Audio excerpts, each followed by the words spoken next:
네, KB 부동산 앱으로 부동산 관심 있는 분들 한번 꼭 이용해 보시면. 부동산도 요즘 조금 변화가 있는 모양이에요. 그래서 뭐 마켓, 부동산이 미스터 마켓 시간에 살짝 말씀드리죠. 전해드리겠습니다. 네.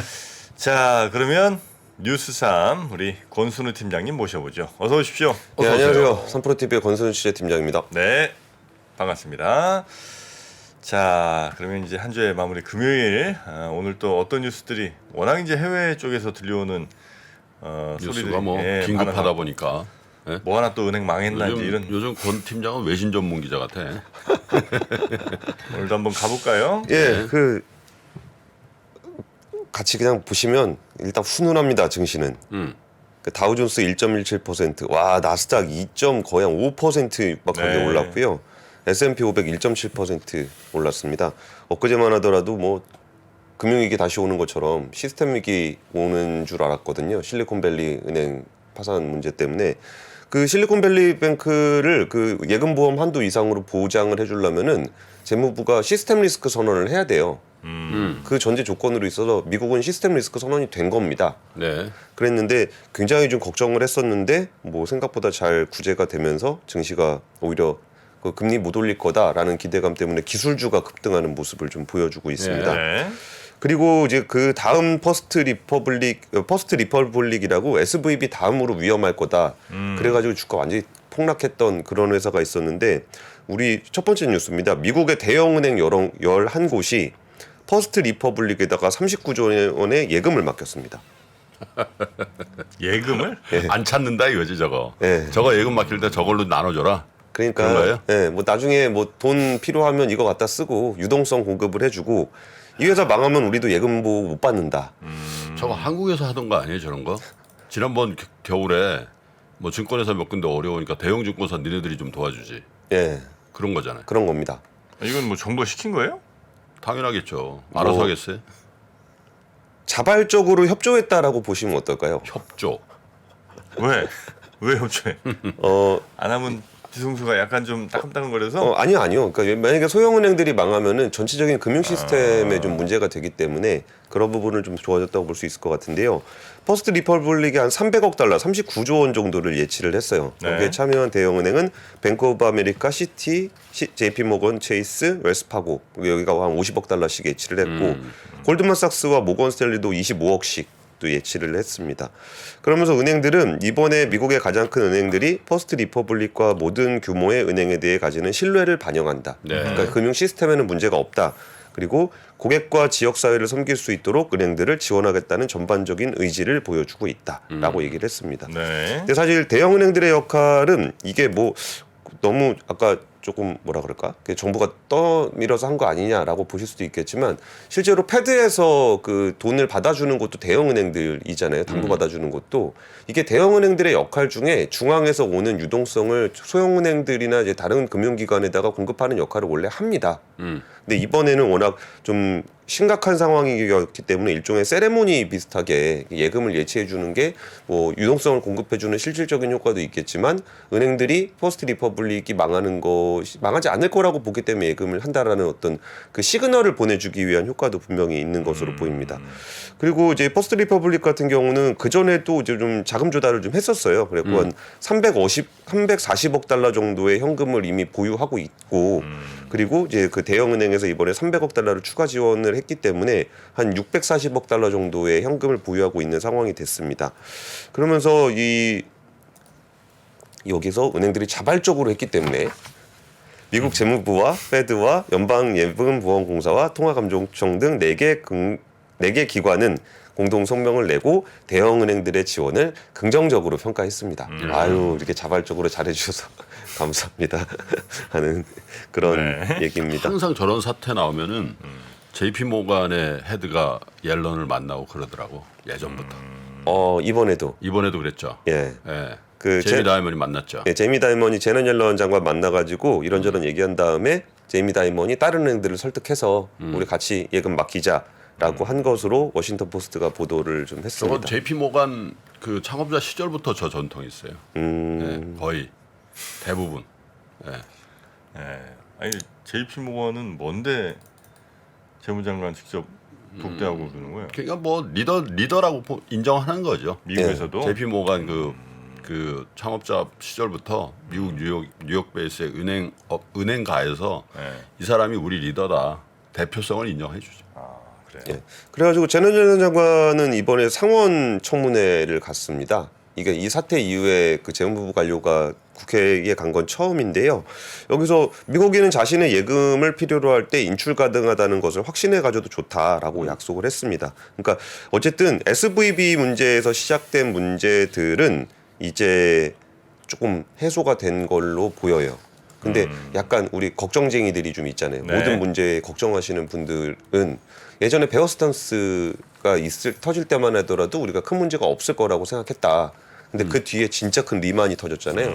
그런 것처럼 SVB 문제는 그렇게 큰 문제가 처음부터 아니었을 수 있을지 모르겠지만 지금 장단기 금리가 역전돼 있는 이런 상황들 지금 안심할 수가 없는 게 퍼스트 리퍼블릭 뱅크가 그 속보를 아침에 저도 깜짝 놀라고 봤는데 그 이게 30% 폭락했다가 대형은행들 지원하면서 그 장 10% 동료는 10% 올랐잖아요. 네, 네. 시간외에서 20% 빠졌어요. 왜? 뭐 뉴스가 있어요? 네, 시간외에서. 20% 빠졌대요? 네. 뭐야? 왜 또 그래? 그래서 이게 뭐 저 10% 오르고 끝나가지고 끝난 게 아니고 시간외에서 지금 20% 빠졌다. 현금 지원으로는 뭐가 되지 않는 또 문제들이 좀 있는 모양이네. 일단 뉴스 하세요. 네, 아직까지 뭐 추가적인 뉴스를 확인하지는 못했습니다. 네. 네. 어쨌든 가격이 빠졌다라는 거와 이제 다른 악재가 발생했다라는 거는 아직까지 왜 그런지는 잘 모르겠습니다. 근데 이제 여기 뉴스를 그대로 읽어드리면 주가는 시간에 거래해서 다시 20% 폭락 양상을 보이고 있다. 미 당국과 대형 은행들이 300억 달러, 즉 39조 원 규모의 지원을 발표하죠. 오히려 곤두박질 쳤다. 이 자금 지원을 네. 했는데 오히려 곤두박질 쳤다고요? 예.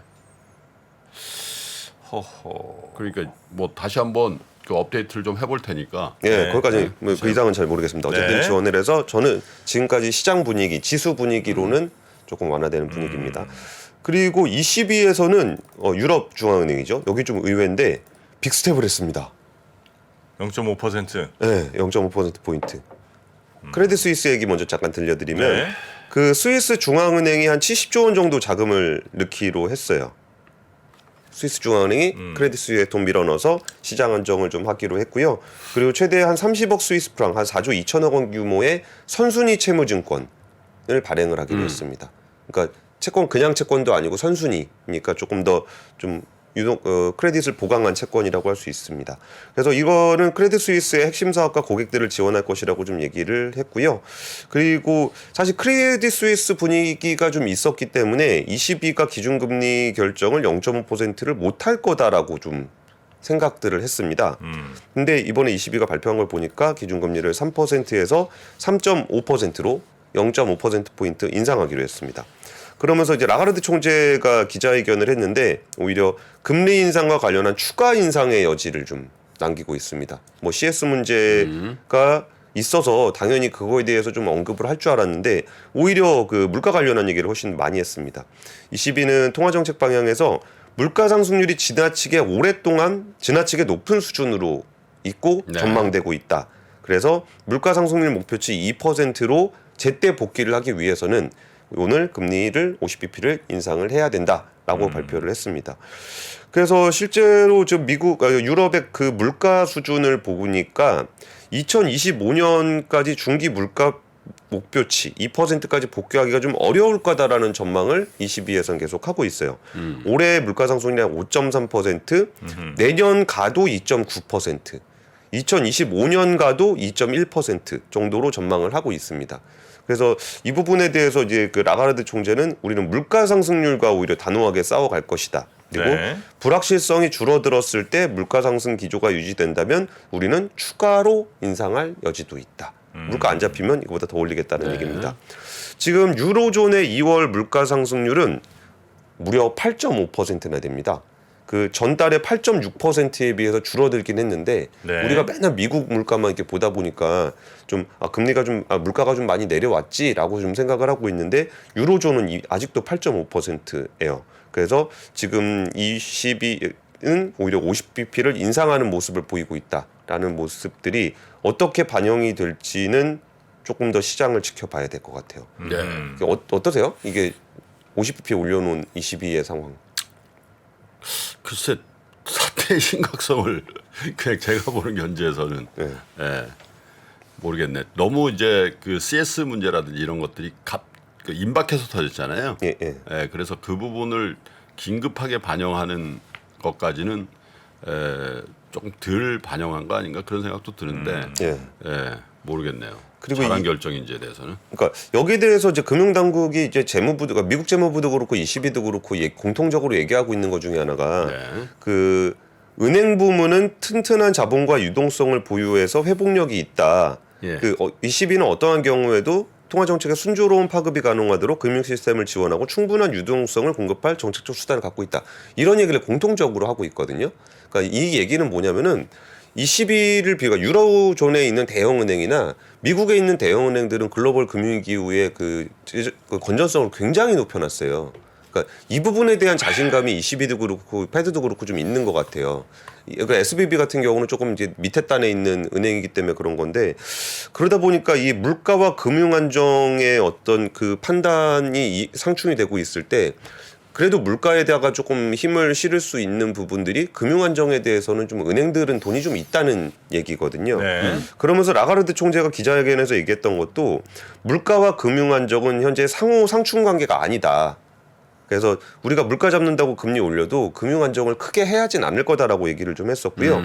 그러면서 은행 부문은 전체적으로 2008년 글로벌 금융위기 당시보다 훨씬 강한 상태라고 좀 강조를 좀 하고 있습니다. 그래서 이런 부분에 대해서도 뭐 여전히 모니터링은 필요해 보여요. 네. 이쪽 당국의 입장들은 이런데 실제로 어떻게 파급이 나타날지는 조금 더 지켜봐야 될 것 같습니다. 네. 네. 자, 세 번째 뉴스는 어떤 뉴스입니까? 그 유럽판 IRA 나올 거라고 네. 지난주에 제가 좀 말씀을 좀 드렸었는데 그게 나왔습니다. 그래서 핵심 원자재법하고 탄소 중립 산업법에 초안이 공개됐습니다. 이거 말 그대로 초안입니다. 이거 실질적으로 법안 만들어지고 하려면 1, 2년 걸릴 수도 있어요. 네. 근데 우리가 좀 걱정을 좀 많이 했잖아요. 이게 그 미국에서 IRA 하고서 우리가 조금 이제 원한 만큼 좀 안 나와서 좀 불만이 좀 있었는데 이번에 유럽에서 발표한 것에 대한 그 평가부터 말씀을 드리면은 산업부에서 평가하기로는 차별 조항이 빠졌다. 그러니까 이제 우리를 차별하는 조항이 없기 때문에 우리나라 진출 기업이나 수출 기업의 부담이 좀 우려만큼 크진 않을 것 같다라는 게 일단 산업부의 평가입니다. 우리나라 산업. 핵심 내용은 뭐예요? 핵심 내용 지금 설명드리겠습니다. 핵심 내용은 일단은 핵심 원자재의 그러니까 특정국의 수입이 지나치게 의존돼 있는 핵심 원자재의 EU 내 가공 비중을 높이겠다라는 얘기입니다. 그래서 핵심 원자재법에는 원자재 가치 사슬 강화를 위한 목표 설정, 가치 사슬을 어느 정도 목표를 가지고 설정하는 게 있고, 그 다음에 원자재 확보 방안, 어떻게 확보할 것인지에 대한 내용이 들어가고, 공급망 리스크 관리, 공급망이 어떻게 되어 있는지를 어떤 식으로 관리하겠다 이런 내용들이 들어갑니다. 네. 그래서 이 기준이라는 거는 뭐냐면은 2030년까지 그 원자재의 종류 가공 단계를 불문하고 특정한 전략적 원자재 수입 비율을 영내 전체 소비량의 65% 미만으로 제한한다. 그러니까 유럽 전체에서 사용하고 있는 특수 원자재 소비량의 네. 65% 이상 특정국에 의존하지 않겠다. 3분의 2 이상은 안 준다. 예.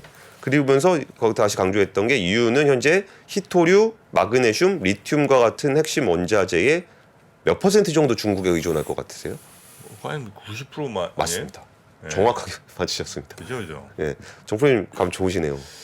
거인 거야. 뭔 감이야. 네? 저녁에 들었겠지.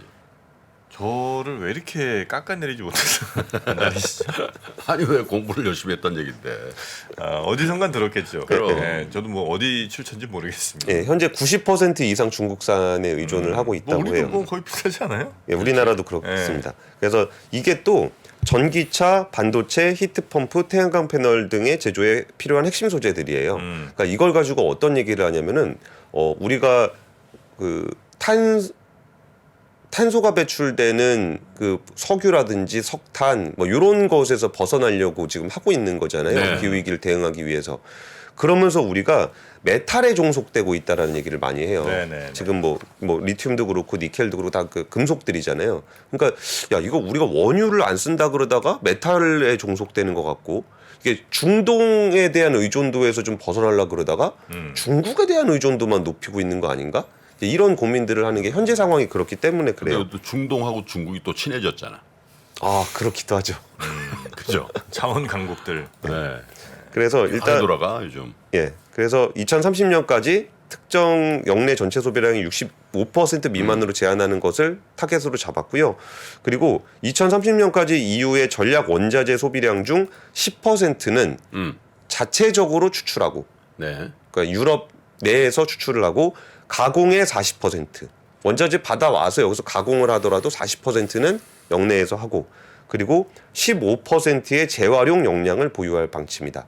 그러니까 재활용이라는 게 우리가 과거의 재활용은 기존에 있는 자원을 효율적으로 쓰고 여기서 버리지 않고 일종의 친환경적인 그런 대안이었다 그런다면 이제 재활용 역량이라는 거는 원자재를 소싱하는 것과 같은 일을 하고 있어요. 그 광산을 개발하는 것과 재활용 사업을 하는 것을 같은 급에서 얘기를 좀 하고 있는 거예요. 네. 그리고 이번에 그 배터리용 니켈, 리튬, 흑연, 망간, 구리, 갈륨, 영구자석용 히토류 이런 16가지 자원이 전략적 원자재로 분류가 됐습니다. 그리고 수입선 다변화를 위한 대책들도 좀 당겼는데요. 여기서 이제 제3국과 원자재 관련 파트너십을 쭉 구축을 하겠다. 그러면서 얘기한 게 이것도 이제 나중에 디테일이 나와봐야 알 것 같은데 EU와 유사한 입장을 국가들만 참여하는 EU와 유사한 입장만 갖는 국가들만 참여하는 핵심 원자재 클럽을 만들겠다. 요거 또 이제 나중에 디테일 나올 때 좀 골치 아플 수도 있을 것 같아요. 원자재 클럽을 만든다. 예, 예. 그러니까 이런 것들이 원래 이렇게 표현 자체는 되게 두루뭉술한데 막상 진짜 기준점 딱 나오고 나면 여기에 들어가는데 안 들어가는데 가지고 이해관계가 굉장히 많이 갈라지잖아요. 네. 근데 분위기를 보면은 뭐 우리나라가 빠질 정도는 아닐 것 같은데 혹시라도 유와 유사한 입장을 갖는 국가들만 참여하는 이런 표현이 조금 인상적이었습니다. 네. 그리고 영구자석 같은 경우는 그 재활용이 가능한지에 대한 세부 정보를 공개해야 된다. 이런 부분들도 지금은 그냥 사용하는 것에서 그치거나 아니면 그 앞단을 뭘로 만들었는지에 대한 게 있다면은 그 뒤로 재활용 어떻게 할 것인지에 대한 상세적인 방안까지 여기에 들어가도록 하고 있다고 해요. 그래서 2030년 이후에는 수명이 다한 전기차 풍력 터빈 등 재활용 역량 확대가 너무너무 중요하기 때문에 지금부터 인프라를 마련하려고 하는 것이다 라고 얘기를 하고 있습니다. 그리고 탄소중립산업법에는 이게 원자재법 같은 경우가 이제 공급을 소스를 확보하는 거였다 그러면은 탄소중립산업법은 그 미국의 IRA에 맞서서 유럽 영내의 친환경 산업 투자를 유치하기 위한 대책이 담긴 내용들이에요. 근데 여기서는 가장 중요하게 얘기했던 게 보조금 지급 절차 간소화하는 거하고 사업 추진허가 좀 빨리 해주는 거래요. 네. 그러니까 유럽도 워낙 환경이라든지 인권이라든지 이런 거 제도가 굉장히 복잡하거든요. 그래서 뭐 하나 사업 추진 허가 받으려면은 뭐 몇 년씩 걸린답니다. 근데 이거 관련해 가지고 탄소 중립 산업과 관련된 기업들이 외국 기업들이 오면은 이거를 정말 일단 인허가 자체를 워낙 낮춰주고 빨리빨리 해주고 그리고 여기에 이제 보조금 지급도 빨리빨리 해주고 이렇게 하겠다라고 좀 하고 있습니다. 네. 그래서 우리나라에서는 차별 조항이 없다. 일단 우리나라를 배제하려라는 조항들이 없기 때문에 그 IRA 때하고 좀 달리 그렇게까지 걱정이 될 정도는 아닌 것 같은데 어쨌든 상세하게 분석을 해서 업계의 미칠이나 위기 요인을 파악을 하고 네. 다음 주에 기업 간담회를 조성을 한다라고 합니다. 네. 이제 내용이 어떤 건지 기업들한테 좀 알려줘야 되겠죠. 그래서 이런 내용들이 좀 있었습니다. 알겠습니다. 유럽판 IRA 이거 초안이 나왔다. 이거 직접적인 얘기는 아닌데 한 가지만 좀 네네네. 이게 산업부가 지금 별 문제는 없을 것 같으니까 안심하셔도 됩니다라고 이제 평가를 했잖아요. 네. 그래서 우리는 그래도 전문적으로 정부가 평가를 했으니까 좀 믿을만하다라고 생각을 할 수도 있을 것 같은데 어제 산업부 보도자료 나온 내용 중에 조금 찝찝한 부분이 하나 있었는데 그 일본 수출 규제 우리가 WTO 체에서 취하하면서 이제 우리가 그 이전으로 돌아가겠다. 일본 수출 규제 관련해서는 좀 이전으로 돌아갈 수 있게 됐다라는 얘기를 좀 하고 있거든요. 그러면서 일본이 우리나라 그 반도체 세계 품목에 대해서 수출 규제 풀었다. 네. 그 뉴스 좀 보셨어요? 네네네. 네. 뭐 불화수소 뭐 그런 거 3개. 예. 그거 네. 3개 원래 수출 규제 했었는데 풀었다라 그랬는데 네. 그 내용을 이렇게 보니까 사실 그 전에는 원래 일반 포괄허가였거든요. 네. 일반적인 포괄허가로 돼 있다가 개별 허가로 바뀌었어요. 품목별로. 너 이거 3개는 개별적으로 판단을 해서 해줄게. 그 예전에 바뀐 거 아니에요? 예, 그렇게 했다가 네. 이번에 다시 바꾼 거는 특별 일반 포괄허가예요. 그러니까 일반 허가가 있고 특별 일반 포괄허가가 있고 개별 허가가 있거든요. 네. 근데 이번에 일본이 수출 규제를 풀었던 거는 우리는 원래는 일반 허가였는데 그 전에는 개별 허가로 강화를 했다가 한 단계를 낮춘 거예요. 그럼 이전으로 2019년 이전으로 돌아가려면은 아예 이쪽으로 돌아와야 되거든요. 네. 그러니까 좀 아쉬워요. 아, 한 단계 더 올라가야 되는 거군요. 원래대로 하려면. 예. 그래가지고 우리나라가 WTO 제소 풀었으면은 그쪽도 원복을 시켜야 될 거 아니에요. 근데 그거를 특별 일반 포괄허가로 바꾸는 한 클릭만 낮춘 거라 그런 식으로 따지면 2019년 아예 이전으로 갔어야 되는 거 아닌가 이런 부분들이 좀 아쉽습니다. 예전에는 그냥 다 문제없이 그냥 수출 막 자유롭게 하는 건데 예. 그러다가 이제 딱 3개 지정한 거는 야 니네는 허가 받고만 그냥 건건이 수출할 수 있는 거고. 예. 근데 이번에 바뀐 거는 뭐 건건이 허가는 아니지만 그래도 아주 전처럼 완전히 자유로운 분위기에서 수출하는 건 아니고. 예. 네. 그러니까 어차피 우리나라가 WTO 취사했으면은 일본도 그냥 원상복귀를 시켜놔야지. 그 중간에 어중간하게 또 한 클릭 남겨놓은 부분이 좀 아쉽습니다. 네. 먼저 하고 하면 좋은데. 그지? 레디? 액션! 유튜브에 공개도 하기 전에 조기 마감되어 구독자 여러분들께 소개조차 할 수 없었던 3프로TV 주식 부동산 액션 스퀘어. 국내외 주식시장 분석, 기업 발굴 및 기업 분석, 가치 평가, 부동산 권리 분석, 지역 분석 및 임장, 개별 부동산 가치 평가, 이 모든 걸 내 손으로 직접 액션하는 100% 실전 훈련 프로그램 액션스쿨 2회차 모집 소식을 이번엔 가장 먼저 알려드립니다. 박세희, 홍진채, 오윤석 전문가들의 실제 투자 프로세스를 내 손으로 직접 경험하세요. 액션스쿨은 기수제 프로그램으로 정해진 인원이 모집되면 완전히 마감됩니다. 자세한 내용은 영상 하단의 링크 혹은 3프로TV 앱에서 확인하세요.